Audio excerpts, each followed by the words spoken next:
Malapit na ang August 31, 2025 at matatapos na po ang tatlong tools, ang ads on reel and stream ads at bonuses.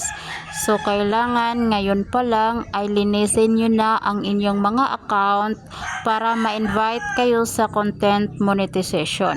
Kasi maraming nag-a-upload ng video sa reels nga merong logo nga TikTok at marami pong nag-a-upload sa reels na mga papuri ni Meta at marami ding nag-a-upload sa reels ng picture na mayroong music, static image o static video at marami pong nag-a-upload ng reels nga hindi po tama ang format. Ang tamang format sa pag-upload natin ng reels ay 9:16.